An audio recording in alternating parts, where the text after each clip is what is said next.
the later 60s and early 70s, I was a scout, a Boy Scout. There was a core group of us that had been in that particular troop for years. We did things together. We played ball together, all those boys. And so there was a lot of other activities besides the scouting that we did together. As a Boy Scout, the goal was to become an Eagle Scout. And during that process, you had different levels that you went through. There was multiple types of merit badges to help prepare us for life itself. Like there was a nature merit badge. And this one happened to be part of the sporting merit badges. So softball and golfing merit badges. Biking happened to be one of them. We had to do a 5-mile bike ride to begin with, and then a 10-mile, and then a 20-mile. And then the ultimate was the 50-mile bike ride. And here we are, that very final day of being able to get that. There was a lot of different things that related to that final day, and that being the Greers were moving from our area. And so it was kind of the last big hurrah that we were all gonna do. And obviously none of us really expected that to be the final hurrah of this life for our good friend, Rusty.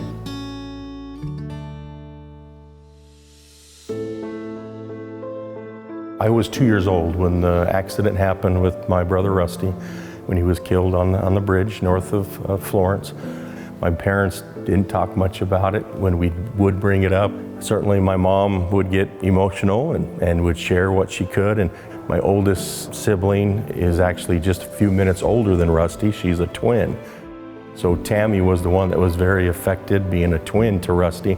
So I would ask her and she would share a few memories herself. But for the most part, I didn't get a whole lot from family members. I'll admit it was probably 2 to 3 years ago when I had a discussion with Supervisor Mike Goodman with Pinal County that he really shared some more details because he was there on the trip.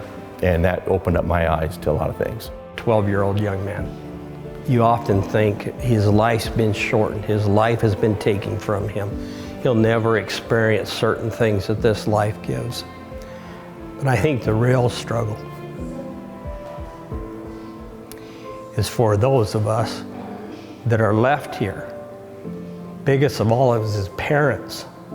I couldn't even imagine. I've never experienced that. I hope I never experience what it's like to lose a child, especially something so tragic such as that biking accident. I thought, why isn't there something here, dedicated to my brother? Of course, I didn't realize that, it's not that easy. So then, I guess then fast forward to just 3 years ago or so, they were reconstructing the bridge and I thought, hey, there's something maybe we could do here. Maybe this is the time to name this bridge after my brother.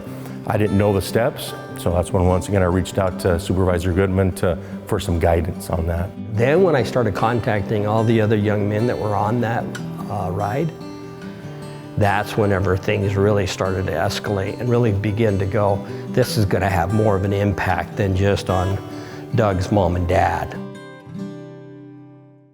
I think one of the biggest things to me was to see the support that we had. There was actually, I think it was 459 in positive remarks toward this effort.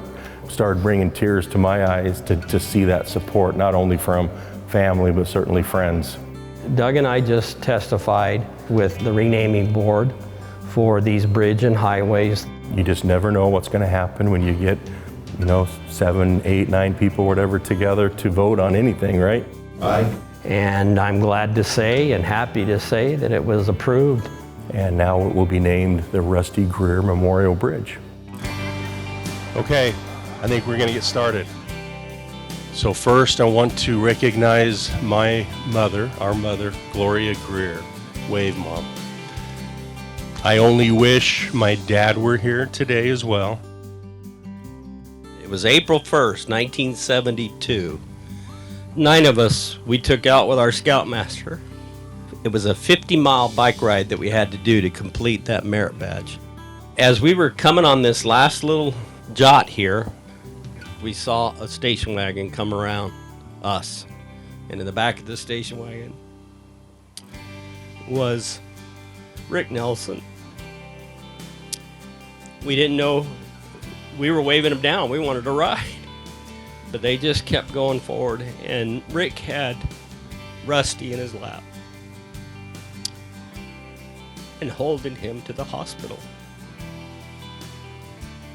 That was really, for me personally, my first real experience of losing somebody that you were so close to. Since that time, here it is, 52 years later, we're gathered together here to memory this young man and his family. And I hope that now, as you drive across this bridge, any of us, that we can have that moment to think about Rusty and think about young people and how, even as a 12-year-old, how they can impact people's lives in a positive way. There's always good that comes out of tragedies. Always. Always. And I'm a firm believer in that. We just have to look for them. We have to see the blessings that are there. And I believe and I feel confident that the Greers have done that. It's still painful, it still hurts. But I think if you look hard enough, you see the tender mercies that the Lord gives in each of these kind of situations.